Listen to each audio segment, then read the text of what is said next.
Good Shepherd, fourth in the Angel of Death series, now available at steviejoauthor.com. Hi guys! Welcome to another episode of The Composition of Imagination. As always, I am your host and author, Stevie Jo, and these are my book guardians, Tasha and Jason. This is the show where we do a lot of fun banter about my writing. We do some deep dives into what the world of Angel of Death entails and my writing process and things like that. So, today is a very fun episode because we are going to talk about time and place, just the overall setting of the story. And we're actually going to talk about it as it relates up through The Good Shepherd, which is the book that just came out last Friday. So if you haven't gotten that yet, definitely get it because Yes. I've been saying it and I will swear by it. You don't want to miss this entry. It is a pivotal entry in the series. It helps kind of kick some things in motion for what's coming in the future. So you definitely don't want to miss it. And just to help reiterate things, I've got all three books right here, the first, second, and third, In the Beginning, False Idols, and Veiled Commandments. So just so that you know what you're looking at and what we're talking about. So let's go ahead and just dive in, shall we? The first book, In the Beginning, we have touched on before that, of course, it takes place in eastern Kentucky in a fictional county that I came up with. It's called Murr County. And so I guess now is kind of an appropriate time to talk about, since we're talking about setting and place and all that, first of all, the time period in which this all takes place is like modern day. Yeah. I don't have a specific, it's not, 1982 or 1473 or it's whatever modern day is. That's when this is taking place. Obviously, as technology evolves, some of my references might be outdated, but it's whatever modern day is. Now, the main thing about the first book, it all happens, I don't know if you picked up on it while reading it, but it all happens within the span of like a weekend. Yeah. It's very fast.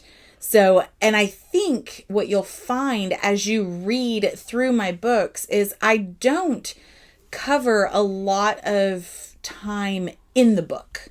Right. It's mainly like we're following multiple stories over the course of a few days and seeing how just things snowball over the course of a few days. So the first one, In the Beginning, takes place over the course of a weekend with, of course, the penultimate moment being Will Schuyler marry Ezra. And that's like the end of the weekend and the end of the book. Yeah. So, yeah. Okay. So Murr County actually is I literally just like made it up. I was like, sure, why not? Basically, it's this man came to Kentucky and founded this town, Merlance, and he was pure human. Well, he wanted to own the land, including Falshook Mountain, but the creatures lived there. So he ended up making a deal with the creatures that they could still live in Falshook Mountain if they would vacate Merlance and save it for the humans. So that was kind of how that started. And then their relationship developed over time. And I can't say too much about it without giving some stuff away for future books. But essentially it ended up the way that it is today. And it's the original man who founded it was an ancestor of James Jericho. So the Jericho family has basically owned this county forever. Okay. For eons. So that's why James takes such pride in the area. And he wants to, instead of maybe... Is it really pride, though? Well, is it? It is a little bit, because if you think about it, he has options at his disposal. He doesn't have to stay there. If he doesn't like it, he can find a place that's less creature populated. He can divorce his wife, leave his family, and go. But he's staying there because Murr County is his. Yeah. It belonged to his family. It's only ever not been run by a Jericho a handful of times, and that was because the kids were growing up, so they couldn't be in office yet. That was my goal with naming this place, was that it sounded like something you could actually find here in the state. So, I designed it so that Merlance itself is basically like a miniature Lexington, you know, where it's almost like you've got your downtown with all your major stuff downtown. Then it goes out of downtown and gets into the more neighborhoods. And then you've got another district that's more of a shopping. But we don't really go to many of those places because they're not important. We go to a little restaurant once or twice, but that's about it. And then Falshoek Mountain, I wanted something to contrast that. And give it that, like, well, you know, you're not like the only ones here, and we're stuck in this mountain that you basically banished us to. Your ancestors did. So that's kind of where the place comes into play. And you've got, as far as like landmarks, if we're talking about setting, as far as like landmarks in the cities and stuff, Merlance has a lake with like a beach. You know how like up in Michigan and stuff, they've got the beaches along the they got the it Great over Lakes. At Cave Run. Yeah, so like that. So there's like a little beach area by at Freedom Park, and which the town, part of the that I forgot to mention, part of the etymology of it is it was founded like almost right on July 4th. So it kind of is like, yes, this is my freedom to take this town and make it mine. So that's why a lot of stuff is patriotically named, like Freedom Park, Liberty Forest, that kind of stuff. So, and that's why 4th of July is such a big deal for Merr County, which as you read the series, you will see kind of starting in book 3, we start talking about the July 4th festival that's coming up. And that starts to become a pivotal moment as we get there. Because I forgot to mention it has the hospital, which is a big, you could argue that's a character in and of itself. Healing Hands Hospital is everything above ground. Everything underground is Verham Labs. Verham Human Noir Lab Corp. That's a mouthful. Yeah. So everything below ground is that, and they keep it below ground specifically because of the kind of work they do. They don't want it clandestine. You know, it's like we're experimenting on real people. So we're going to stay down here and keep this out of prying eyes. The FDA will not approve of what we're doing right now. Right? Well, it depends on who's in office and stuff, because but they are definitely doing some sketchy things down there in Verham Labs. And then the other key place in Merlance is the Church of Life, which is just on the outskirts of downtown. And then you've got, of course, everybody's houses that live there, but that kind of goes without saying. Some of our key players that live in Merlance itself are, of course, James and his wife, Sylvia. You've got Peyton and Wesley. They live in a house near Freedom Park. Ezra lives in a condo, the condos that sit on Freedom Park. He lives in there. Kaylee and her husband live there. Elias lives there. What? Of course Ezra would have a condo. Well, of course he does. And he's like on the 10th floor or something. Any D-bag has to have a condo. And so Noel and Cordelia live there. Pretty much, it's not a question of who lives in Merlance, it's a question of who doesn't. So when we go down south to Falshoek Mountain, there's the mountain highway that takes you out to Falshoek Mountain. And the first thing you see when you cross into that city's border is on the right-hand side, you'll have the McCoy farm. And the McCoys are Sonny and Julia, and you may or may not know, based on how much you've read, Julia is bound to a wheelchair, and because she is paralyzed. Sunny is, the interesting thing about the McCoy farm is they are very close with the Jerichos. They have been for generations. And they get special treatment because they supply Merlants with crops and stuff. Yeah. And so the Jerichos cut them some slack on like taxes and things like that. And they're like, oh, for these restaurants, we'll only use your stuff. And Sonny can't stand how industrialized everything is becoming or how everything is growing. And so he keeps buying more land around him to privatize himself because he can't stand it. So is it he can't stand it, or has technology passed him by so far that he just can't understand it? Oh, I don't think he really knew technology to begin with. So that's a part of it. Yeah. And the other part I'm going to keep buying land. They'll stay away from me then. Because he'll plant more stuff, but then the more land, and this is all explained in one of the books, the more land he buys, the more crops he plants to a certain point, and then he just puts a bunch of trees up like he's walling himself in. He's like, this is my property. I'm not letting anybody near. So he does that. And in the first book, you kind of see his complaint a little bit, because right across the street, he can see, now the driveway into his house is kind of long, so he's off the road quite a bit, but he can still see, because there's no trees there blocking the way, it's all his crops, the Devil's Fountain. So he can see that bar across the way, and he's like, this place is going to hell.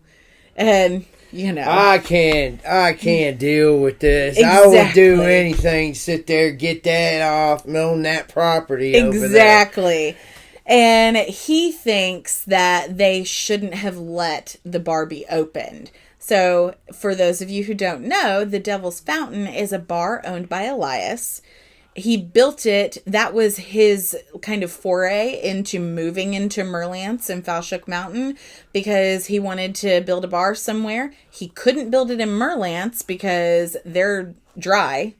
And so the mayor, Jericho, was like, I guess we really could use your business out here, but you have to build it in Falshoek Mountain because we don't do bars in Merlants. People get too crazy. We're a bunch of God-fearing people, exactly. and we can't have alcohol and fornication going on. Exactly. Even though James has a live-in mistress, but that's a totally different thing.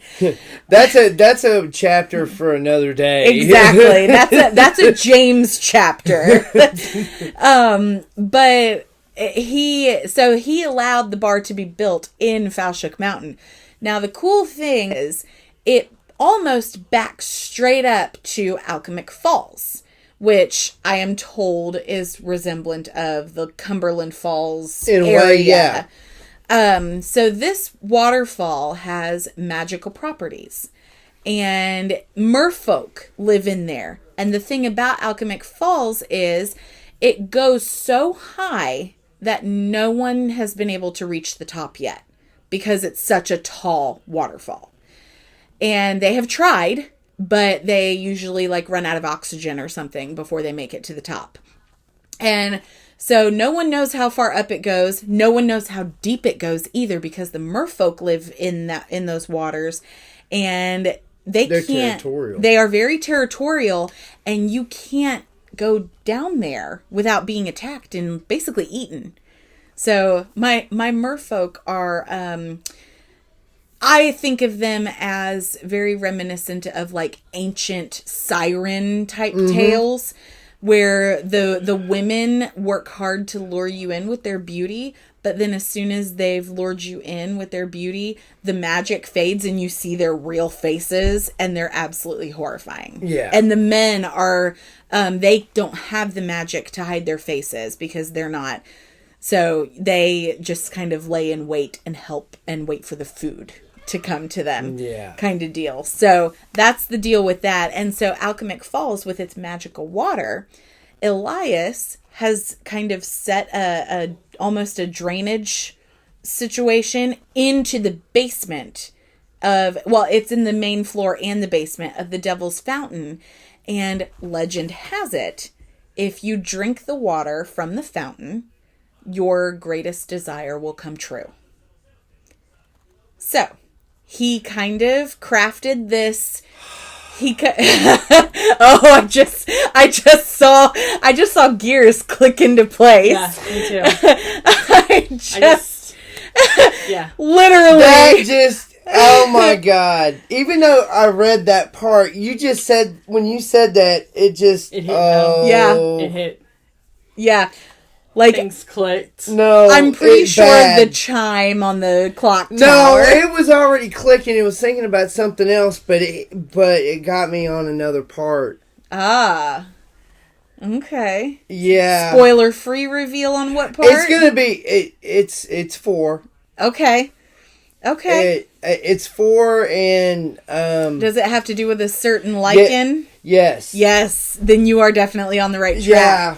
So, that's just dirty though. So we can't say explicitly what he's thinking, but I know exactly what he's talking about because if we say what he's thinking, it's a huge spoiler. So we promised we would try to be as spoiler free as possible. So we're gonna we're gonna leave it. We're gonna leave it and enjoy the fact that it just clicked in there. So basically, like I said, if you drink from the fountain, the magic of it will grant you your heart's greatest desire or whatever. I didn't think it was the greatest desire. It would grant you certain desires, not your greatest desire, like a genie's. Think of it almost in a way of it knows what you want before you know what you want. Because the magic going and getting absorbed inside you kind of is able to feed off of you from that base genetic level. So it kind of it's almost like this isn't how it actually is. But if you think about it like a parasite kind of coming into your brain. Yeah. But this is allowed to, it doesn't hurt you. It just gives you what you want. And the catch is... Well, that there is a catch. That's the catch. Yeah. You don't know. So the big theme with the magical beings through the series is all magic comes with a cost. Mm-hmm. You don't get something for nothing. That's not how this works. And magic is fluid. So if I was a magical being and I was teaching you how to be a magical being because you had that inclination, because you can't, one thing I do need to stress is the magical beings cannot teach humans to be magic because it's not naturally in their... So if there's I guess you would say a half-breed, so to speak. Yes. Where one was magical, the other one was human, you could. Yes. But... a pure human out. Correct. So, if I was trying to teach Tasha, if I was a mythic and I was trying to teach Tasha magic, anything I teach her, I lose from me. To a degree. I won't lose it completely. I could teach you telepathy. I'm still telepathic, but it's not as strong as it was before because I passed some on to you. Right. So, how do we cure that? You keep using it. So... the magic is fluid, and it literally is, I say this throughout I think all the books so far, use it or lose it. Yeah. If you don't use the powers you were given, you're not going to be able to do them anymore unless you're retaught by someone else who can. Right. So that's kind of the deal with Alchemic Falls. It gives you something, whether it's a power, a wish, it gives you something that you didn't even realize you wanted. But in exchange, you've got to give something up for it. Right. And you don't know what that is until fate comes a-knocking and it takes it from you. So, that is the power of Alchemic Falls. So, Elias kind of uses that as he's got it filtering into the bar, so it's a nice aesthetic piece. But it also, if creatures want to drink from it and go into the basement club that he's got called Creature Comforts, they can drink from the fountain and go down there. That's their admission, basically. Yeah. Is to go down there, and they have unlimited access. So, Now, as the books go on, the purpose of the Devil's Fountain changes a little bit, but we're still pretty much in that we're vein. still. So let's see, we've got that. We've got the mountain itself, which tons of creatures live in and hunt in. And then Skylar's house. And that's basically all we focus on out there in Falshook Mountain. So you've got 2 cities, big county. That's our location. Mm-hmm. Our timing in the first book, it goes a few days. It's like a weekend. And then we make a big jump. A year-long jump. So between these 2 books right here, a year has passed. And boy, has stuff changed. Not in terms of location, just in terms of people. And what their goals are, what they're doing, that kind of thing. The year that has passed has brought a lot of change for Skylar, a lot of change for Elias, a lot of change for Ezra, particularly after the way things ended in book 1. And the Conquistadors, which are the group of people in Virham Labs that are working on the cure. They work for Cordelia and James. They have a renewed mission of, we are going to cure these creatures. So that's kind of the timing between those. And False Idols takes place, again, over just a couple days. It's nothing lengthy or anything like that.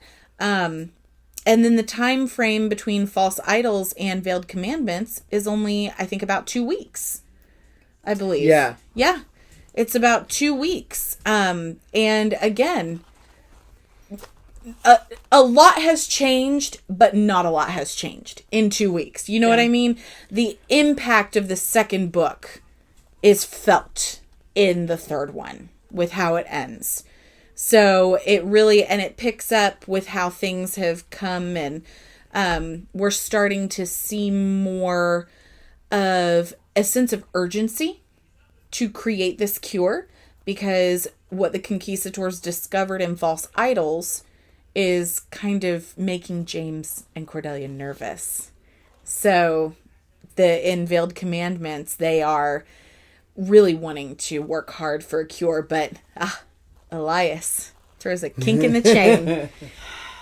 And he ends up doing something that Skylar is like, I wish you wouldn't.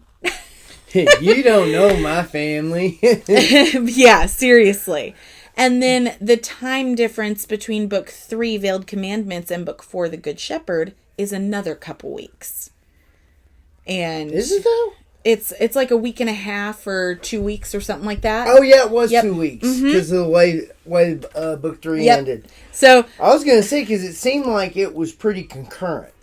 It's just between this book and then in other realms it is. Yeah. So we're gonna get to that, because time works differently between the realms. So in other realms it seems really concurrent, but on Earth it's been about 2 weeks. And that's when book 4 kicks in, and book 4 takes place again just over the span of a few days. I don't take a lot of time. There's a lot because now everybody's really picking up. There's only like a week and a half before the 4th of July picnic. So they're like, we have to have this cure. We do not have what we need. Exactly. And the whole thing about book 4 is we don't have time. We don't have enough time. I've got to get more time. And there is not enough time. Speaking of time, it is as much a character as every other character. So as you read the books, you'll notice that I have the word time is proper. I have it capitalized. Time, death, fate, dawn, because I talk about the dawn of time, that kind of thing. They are all considered proper because even though they're not physical characters that we can look at and communicate with and touch, they're still characters that play the biggest role in all of this. And time is by far the most important, because there never seems to be enough, or too much has passed, or something. There's never enough, or there's too much. It's never perfect how they want it to be. That's relatable. Isn't it? Relatable. Isn't it? Yeah. So, because I will say, the second book, you do move a lot. Yeah. In good ways and bad. And to be fair, certain events in the first book would take a year to sit there and, fix. Yep. Yep. And so the reason why there's such a big gap between book 1 and book 2 is because here's a little part of that insight into my writing process that we promise. I was not originally going to write book 1. I was going to start it with book 2. And we were just going to dive right in. And that's how it was going to be. Book 1 was just my notes of the backstory. And then I thought, you know what? This needs to happen. So then I decided to make it happen. And that's why there's such a gap. Because I thought, okay, we've got basically the prologue. Mm-hmm. We've got that done. Now let's really get into the meat and potatoes of all of it. And that's why there's such a gap. So if you were to start from the second book, then the incident everybody talked about was actually at the end of the first book. If you think about it. Yeah, that makes sense. Yeah. No. Because he's saying if you didn't know. If you started with this one. Yeah. Yeah. Okay. I gotcha. Yeah, you see. Yeah. So, but the incident really is something different. No, than it what is happened. something different. But if you had started with this. Yeah. I could see that being, I'll see why I'll be doing that too. Yeah. Yeah. So. I would have done something different, but yeah. Yeah. So I know. So that's why there's such a gap, because book 1, it wasn't an afterthought.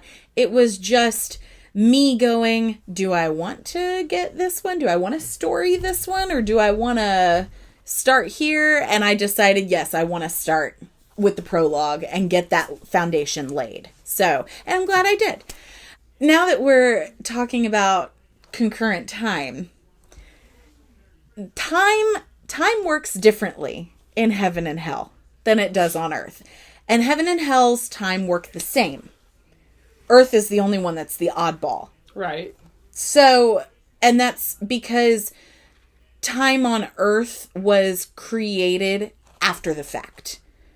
It originally, in my origin of all of this, originally had the same speed as everything else. But when certain events transpired, it got pushed and shoved and was made different. And that's all I can say until the novellas are released, so that you can, which are planned for the future, probably around the release of books 16 and 17 is when you'll get the set of novellas that go into the backstory of the three realms. I see a million comments right there. 16, 17. Well, in other videos, I have said this is a 22 book series. No, it's not about that. They're gotta wait till book 16 and 17 to get the novellas. Yeah, you gotta wait that long to get this backstory, because basically it's the backstory of, it's called the Balance of Power trilogy, and it's the backstory of how the realms came to be and how everything happened to get to book 1. So that's kind of what but there's other novellas I'm going to release before that to give you some backstory, so you won't have to wait too long. But basically, for every 3 days on earth is 1 day in heaven and hell. So a month for them is 10 days. Like a month here in heaven and hell is 10 days, essentially.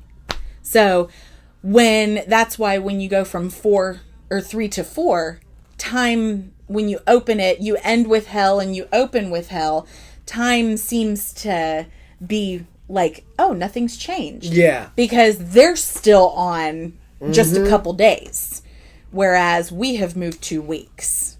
So that's why that jump seems different. So when you're reading these books, if you ever are like, wow, why does it seem like things are going so slow up in heaven or down in hell when on earth all this stuff is happening? That's why, because of the time differential. And that's why I dedicate a lot of the writing to earth, because so much more is happening. So, in terms of setting as well in the other 2 realms, the kingdom of heaven is our opener for the first book. That's the first place you see. Is it, I mean, we'll talk more about this next week, but just as a glossed over question, is it what you had pictured heaven being like? To a certain degree. Yeah. Yeah? To a certain, yeah. I mean, I like it that they have their own castles. Yeah. And stuff. Yeah. I mean, very European. Because the way you describe the castles sort of reminds you of some of the pictures you see of castles like in Austria, Germany, Yeah, and stuff. Those really big, old, solid castles and stuff. It was very good. You were like, okay, I could see that. yeah. Basically, heaven is like its own little like civilization up there. For those of you who haven't read yet, it's got its own cities. There's the Pearl Gates are like its own standalone thing. And then you've got Nirvana, which is the learned city. That's where angels go to learn how to be angels. Because I didn't care for the idea that angels just kind of automatically knew what to do. You have to, and it would go against my rule of magic being fluid and use it or lose it. So my opinion is you have to learn it if you want to use it. So you've got Nirvana, you've got Utopia, you've got Grace, and you've got Ecstasy. Those are the 4 big cities in heaven, and they all serve a different purpose, which we will dive into next week. And there are certain elements in each of those cities that are more critical to our story than others. For example, the Hand of Fate and the Wielder of Fate reside in Grace with the Guardians. So, and then you've got, Genesis's castle, you've got the Angels of Wisdom, you've got the Eternal Pool, like all of those. It's all, basically everything in heaven is what you learn from the Bible, but I've added my own twist to it. Yeah. So that it serves a different purpose and is more, to me, it seems more realistic that way. That's just why I wrote it that way. So, and then down in hell, you first get introduced to hell in Veiled Commandments.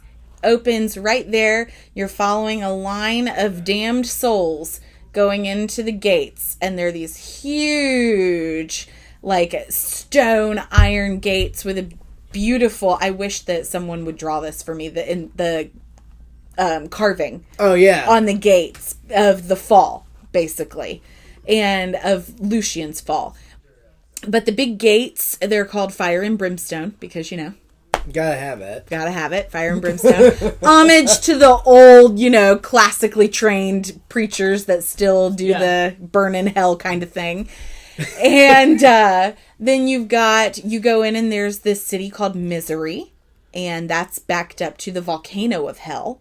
And the sycophants live there. And they're these little, like, skeevy little creatures that just kind of creep and crawl everywhere. And they like to be mischievous and cause all kinds of trouble. And then you follow the volcano is constantly erupting, and it makes this river of lava that goes all through hell, all the way to Nether Peak. So every city is basically marked by how liquidated the river is. The more frozen it is, the farther away you're getting and the closer to Nether Peak you're getting. Mm-hmm. So it goes from Misery to Incubus to Pandemonium. Nope, I have that the other way around. Misery to Pandemonium to Incubus and Perdition. Perdition. And then you cross the ice bridge, which you can only cross with Lucian's permission, and you get into Nether Peak, which is his just area of his fortress of solitude, if you will. Nice. And that's where he watches everything. And, or we think.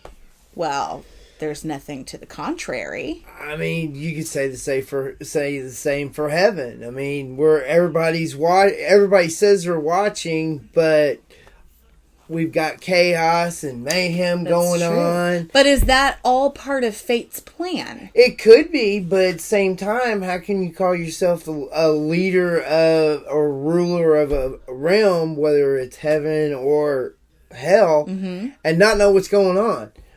but underlings could find out before you. Yes. Yes. So that's a good reference to book 3. Yeah, I mean, and you're like, wait a minute, who's asleep at the wheel? Yeah. Yeah. So, I mean, you never know that there is a reason why. So one thing that you will notice in terms of, and I know this strays just a little from setting and time and place and all that, but one of the things that you'll notice in my books is seeing and talking to and all of that, full descriptions of whoever's ruling heaven and hell is blatantly absent. It's just where they live looks like. Mm-hmm. So you're not actually meeting, when you're introduced to heaven, you're meeting all the angels that support it. When you're introduced to hell, you're meeting all the hellions that support it and do all the deeds and stuff. So those leaders are noticeably absent, but you're told where they are suspected to be. So it's kind of a, we don't know. They could be there. We're not allowed to see though, because we're just these little. We just know little plebes. that area is that area. Yes. And we can't go there. Yes. Unless we're given explicit permission. Yes. Now, one of the things that dark angels can do in hell, they can go to this cave that's on the side of the ice bridge, which is where the hollow is. That's what they called it because, well, for reasons that you'll find out later. But they call it the hollow, and that's where vanquished angels go if they have not been given the right to go to the eternal pool when they have, for all intents and purposes, died. Mm-hmm. Because angels in Angel of Death are not necessarily equated to immortality. At some point, their divine purpose is fulfilled, and their soul has to decide, do I want to keep existing on this plane, or am I finally at peace? Unless they were evil or something. And then they go down into the hollow, and they are tortured for the rest of eternity. That's where their eternal thing comes into play. Yeah, I was going to say that definitely falls under the whole perdition thing. Yes. Yes. So we will, in later videos, we will go much more into detail about the cities of heaven, the cities of hell, the whole rigmarole of what everything means and what types of angels or hellions or whatever are living there. And we'll kind of go into that description for you later. But this is just kind of the overarching, where and when are we? So basically it's modern times. Heaven and hell are 3 days behind us, essentially, at any given time. And it takes place in eastern Kentucky with a lot of small town drama. What was it you had said, Jason? You had said that it's small town life with a supernatural twist. That's what it was. So that's basically the feel for the series and where and when we are. Like I had said before, it seems like I'm focusing all my attention on Earth when I'm writing, but that's because of the time differential. And as we go on, it's also, I'm trying to show you the loose connectivity between them, and it gets tighter and tighter and tighter as we go down until finally they may all have to interact with each other. Which is crazy. The angels, the demons, the mortals, they may all just have to come together for something. I know, but I'm going to pretend like I don't. I don't look at it as where you have focused. Initially you had to build the foundation in the first book. So, yeah, you kind of go here, here, here. Yeah. Second book, more stayed down, more level. Showed heaven isn't all what it's cracked up to be. Yeah. But showed other aspects of it that was pretty cool. But you still didn't abandon the other realms. Yeah. you explained enough of it that you got a good sense of what's going on. And especially going from book 3 to book 4. Yeah. I see where everything is kind of crunching. Yeah. Because whereas book 2, it's a lot. We're talking Earth.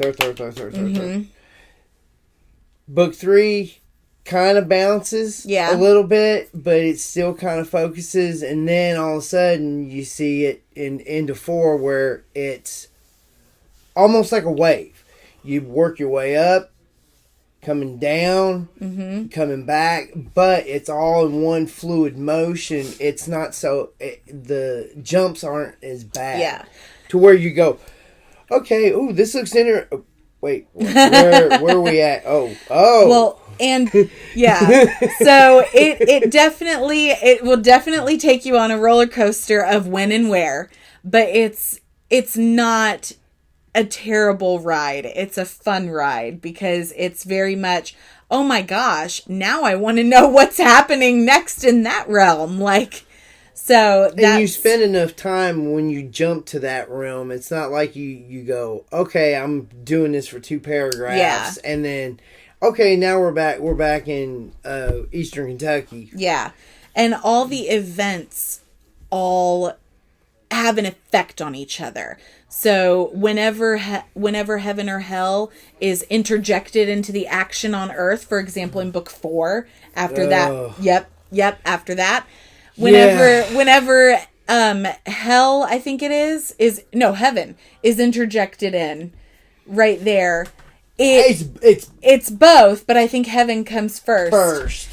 It isn't super jarring, like you said, because the events cause it. Yeah,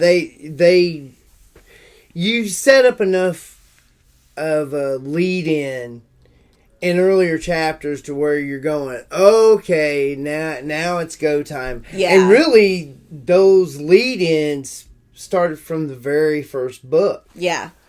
And this series is rolling. So, if you have not read, I've said it before and I will keep saying it again like a broken record. If you have not gotten in on the Angel of Death series, highly recommended that you do so. I hope that this video has helped kind of put some perspective in the timing, because I know that sometimes when I read a book, I'm like, wait, when? Where? What? So I like to think this helps a little bit. And of course, if you have more questions about heaven, next week we are doing a deeper dive into just that realm. So we'll only be talking about the angels and all that stuff. And in March, I will be releasing the Heaven Encyclopedia so that you can have cliff notes, basically, of what heaven is all about. So that does it, I think, for the plot and setting and all that for this week. Thank you guys for participating in it again. And you guys in the comments, tell me if you have been to Eastern Kentucky. Tell me how spot on you think my Murr County is. Or alternatively, if you've never been to Eastern Kentucky, where you're from. Tell me if you think Murr County could exist where you are. And kind of give me a little bit of maybe tell us what city in your state or whatever you think it looks like. We're curious to find out. So that is all for this week. And as always, like we like to say, you are loved, you are valued. We want you to know that you can do great things if you set your mind to it. We will see you next week. Don't forget to order your copies of the first 4 installments in the Angel of Death series. Paperback, hardcover, and dust jackets are now available with an autograph exclusively at StevieJoAuthor.com.